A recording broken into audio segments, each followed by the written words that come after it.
Қазіргі таңда дүкен сөрелерінде тамақ дайындауға арналған майлардың алуан түрі бар. Тағамды қандай майға дайындау керектігін, сондай-ақ әртүрлі майлардың пайдасы мен зияны туралы сіздерге пайдалы ақпараттармен бөлісетін боламын. Ендеше видеоны соңына дейін қараңыздар. Тағамды дайындау үшін қай майды қолданатыныңыз майдың түріне және тамақты пісіру әдісіне тікелей байланысты. Мысалы, мынандай жалпы нұсқаулар бар.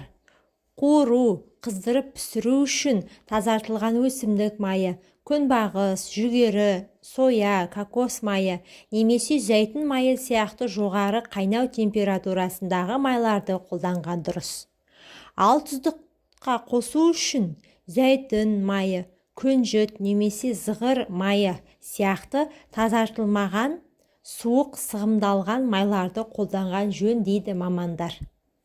Мамандардың сөзінше, майлар пайдалы және ықтимал зиянды қасиеттерге ие.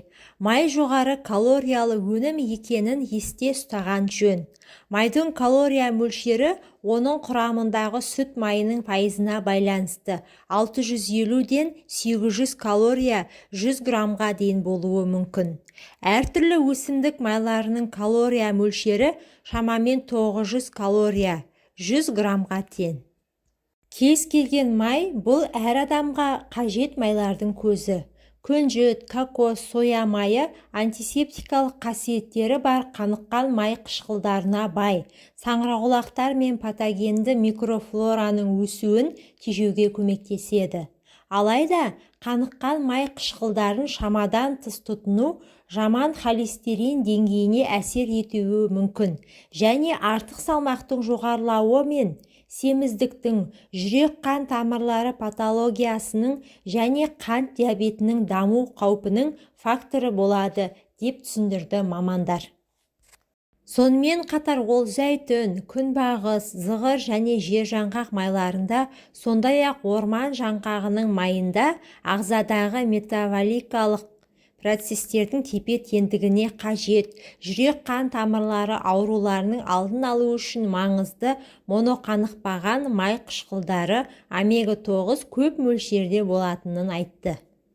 Зәйтүн, жүгері, зығыр, күнбағыс, соя, күнжіт, қыша, асқабақ және балқарағай майлары, сондай-ақ жүзім тұқымы майы триглицеридтердің төмендеуіне ықпал ететін және қан плазмасының флорын жақсартатын полиқанықпаған май қышқылдарына омега-3 және омега-6-ға бай.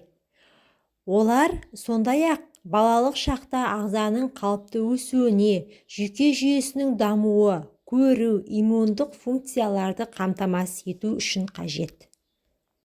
Күнбағыс майы пайдалы қасиеттері бар және барлық өсімдік майында болатын омега-3, 6, 9 қанықпаған май қышқылдарының көзі. Күнбағыс майының құрамында А, Д, К сияқты дәрумендер бар. Әсіресе оның құрамында антиоксидант Е дәрумені бар. Сондай-ақ жүзім тұқымының майы аспаздық мақсатта өте жақсы нұсқа екенін жеткізді. Оның бейтарап дәмі, антиоксиданттары мен полиқанықпаған май қышқылдары жоғары. Бұл оны жүрек-қан тамырларының саулығына пайдалы етеді. Назарларыңызға рахмет, пайдаларыңызға жарасын. Менің каналыма тіркеліп, видеоға лайк басып кетуді ұмытпаңыздар.